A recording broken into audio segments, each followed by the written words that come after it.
In this episode, I'm going to share with you 6 easy ways that you can become a better homeowner in 2021.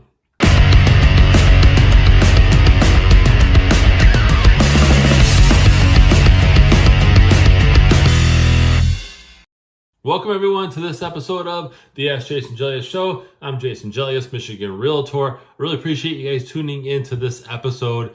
Be sure to follow me on social media if you're not doing so. All those links are in the description below. And you can visit my website. It's allabouttherealestate.com. Put your information in that pop-up that pops up, and you can actually receive this and other valuable advice and tips in your email once a week. So I wanted to share with you 6 easy ways that you can become a better homeowner in 2021.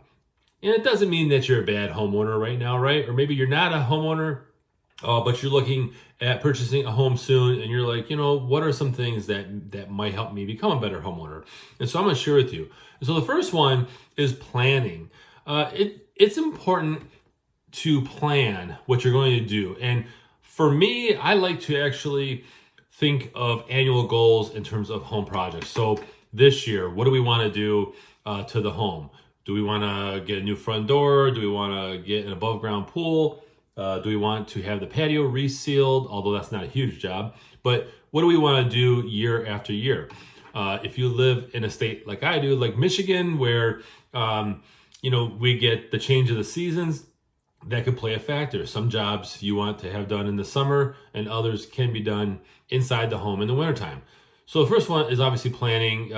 Just plan your projects and think of what you want to do on an annual basis. That's typically how I like to do it. And I got that from somebody else who was an expert on this. So, okay.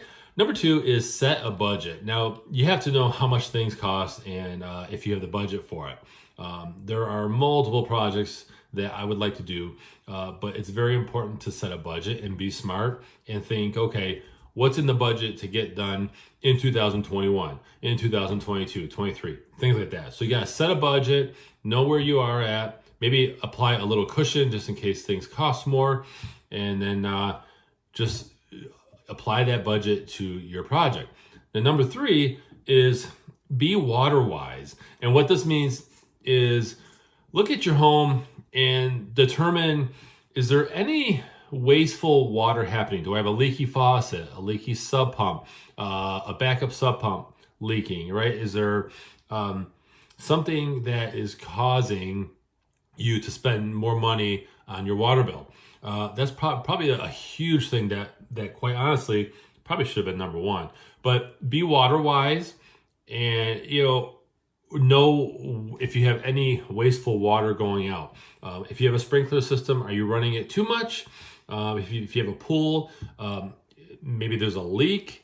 How can you fix that? Fix the filter, anything. Just make sure that you're not wasting water from your home, because that can actually cost you a lot of money as well. So that's one of those big things. Oh, and also make sure that if you are in a state where things freeze for multiple months at a time, like I do in Michigan, we have winter.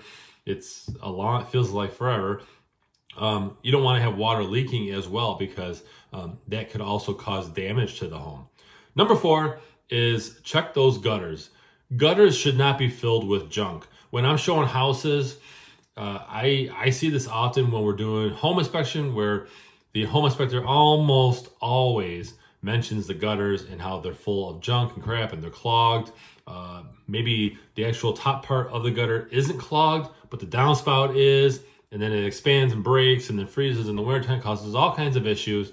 Okay, have your gutters checked annually, especially if you have trees all around. Trees and leaves and twigs and all that can actually wreak havoc and block those gutters. And sometimes birds take stray twigs and stuff, and they actually try to build a nest in the gutters too. That happens often, I've heard. Number 5 is actually consider the return on investment before renovations. I'm huge on this one because obviously I'm a realtor. Before you do a major job, right, a renovation, make sure that there's some form of resale to it. Believe it or not, you can actually do some forms of renovations and you're not really going to get much of a return on it. Yeah, it might be functional for you, and that's cool. But you always want to think about resale when you own a home. You don't want to have your home so unique that it would have a hard time selling. You got to always think resale, okay? So that's that one. And then number 6 is learn some DIY skills. Know what your threshold is, right?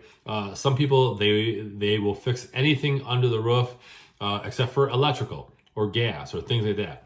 I have some DIY skills. I've saved a lot of money fixing things myself, but my threshold is I don't mess with gas lines. I'll hire a professional. Yeah, I know how it works for the most part, the basic understanding, but something about gas lines, it just freaks me out. I don't know why. And so I don't want to make that improvement and then I just feel weird about it or I do something wrong. So learning some DIY skills is actually huge because that will save you a lot of money.